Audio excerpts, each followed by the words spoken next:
So, ang receiving ay tumutukoy sa kakayahan ng isang student na maging alert at handang makinig sa discussion or sa topic na tinuturo ng teacher. At handa silang at magbigay ng piling atensyon sa isang sitwasyon. Halimbawa na lang is yung ang isang student ay ang isang mag-aaral na alerto ay nakikinig at nakakapag-focus sa sinasabi ng guro. Kahit na may mga distraction sa paligid niya, nakafocus pa rin siya sa teacher or sa discussion na dinidiscuss ng teacher. Kaya sabi nga dito is yung receiving, kung ano yung sinasabi ng teacher is tinatanggap niya kahit na may mga distraction sa paligid, nakafocus pa rin siya sa teacher. At ang isang mag-aaral na handang makinig ay nagpapakita ng interes sa mga sinasabi ng guro at nagtatanong para sa karagdagang paliwanag kung kinakailangan. Halimbawa na lang is ang isang mag-aaral ay nagtatanong ng mga katanungan. So doon pala makikita mo na interested yung isang student dahil mas marami pa siyang malaman sa teacher about sa tinuturo ng teacher. So, sa may responding naman is from the word itself, respond. Ito yung mga aktibong pakikilahok ng mga mag-aaral sa isang sitwasyon. Parang sila ay naghihintay at nag-aabang ng isang particular na pangyayari at para mabigyan ng reaksyon.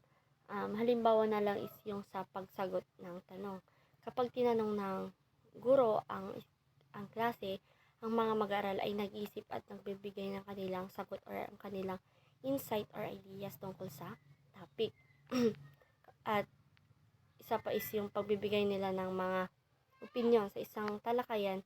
Ang mga mag-aaral ay nagbabahagi ng kanilang mga idea. Yun yung sabi ko kanina, nagbibigay sila ng mga idea para nang sa ganun is may parang nadadagdagan yung kaalaman nila. Saka sa paggawa ng mga activity, kapag may binibigay na gawain ang mga guro, ang mga student ay nagsasagawa ng at nagbibigay ng resulta, kasi doon pa lang sa pagbibigay ng guro ng mga activities, doon yung makikita kung kung naiintindihan pa talaga ng mga student yung mga tinuturo niya. At saka kapag nagtatanong yung teacher is, kapag nakakasagot, malalaman mo yung kung naiintindihan nila kapag nagtanong yung teacher at kapag nakakasagot yung bata. Kasi doon pa lang is malalaman mo na naiintindihan talaga ng mga bata yung tinuturo mo.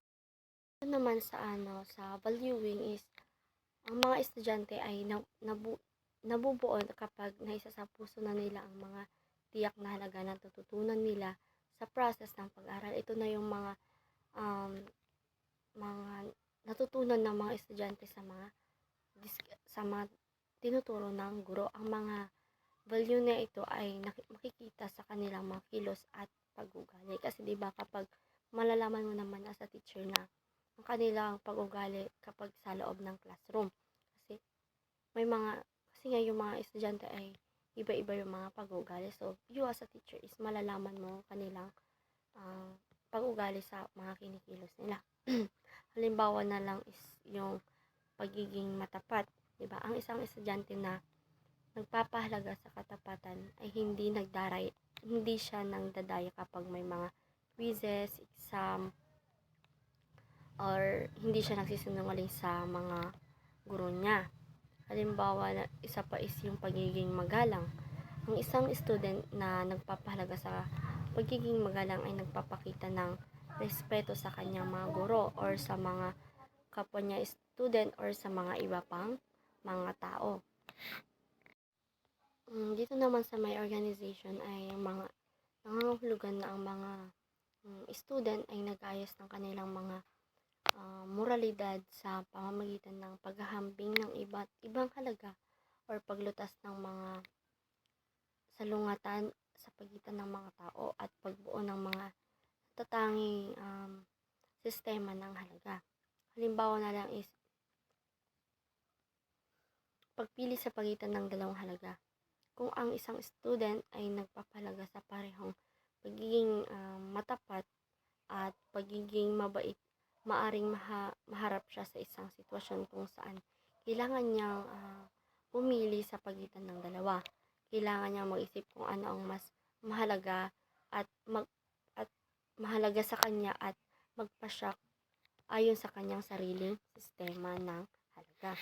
So, yun yung sa may organization.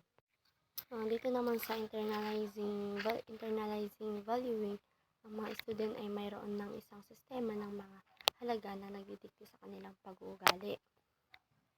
Halimbawa na lang is yung sa pagiging masipag.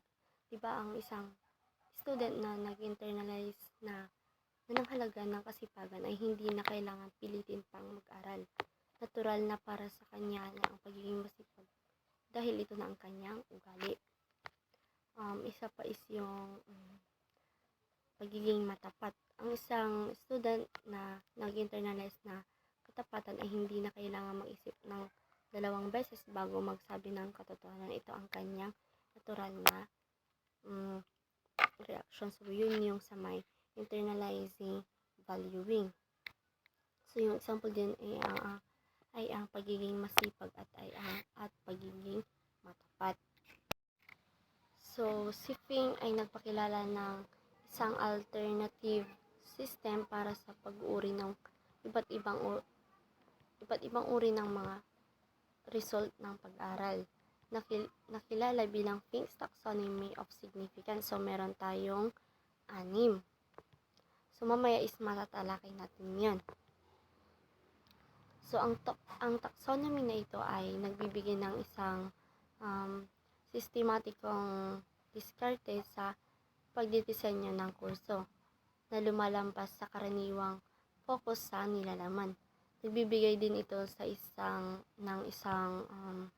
modelo para pagdidisenyo ng kurso na tumutulong sa mga guro na ihanay ang mga layunin sa pag-aaral sa isang paraan para sa pagtatasa ng pag-aaral ng mga mag-aaral. Hinihikayat ng Fink's Taxonomy ang mga teachers na magbigay ng higit na din sa aktibong pag-aral at pag-uugnay ng nilalaman ng kurso ng mga tunay na problema sa buhay. Kasi 'di ba, kapag nagtuturo sila is hindi nawawala yung objectives. Kasi yung objectives or layunin na yun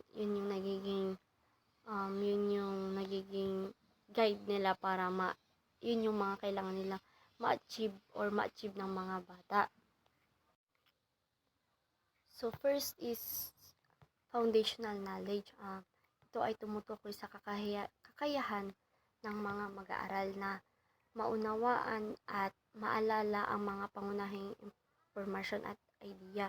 Ito yung parang magre-recall ng mga topic, si teacher is magre-recall at yung mga student naman is maunawaan at maalala nila yung mga last lesson.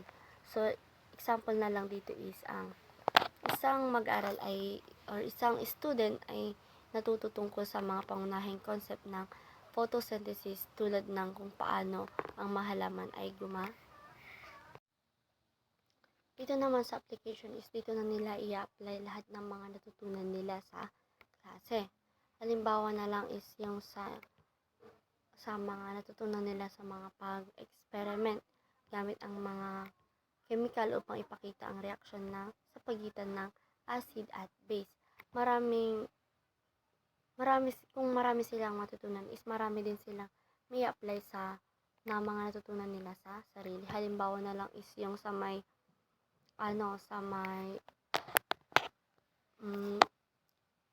kung halimbawa is topic mo is yung sa may pagre-recycle, is dun pa lang is magkakaroon na sila ng idea na i-apply lahat ng natutunan nila or pwede din nilang gawin yung pagre-recycle upang nang sa ganun is yung mga pwede nilang i-recycle is magamit pa kaysa naman itapon kung saan. So, sa may pangatlo naman is sa may integration.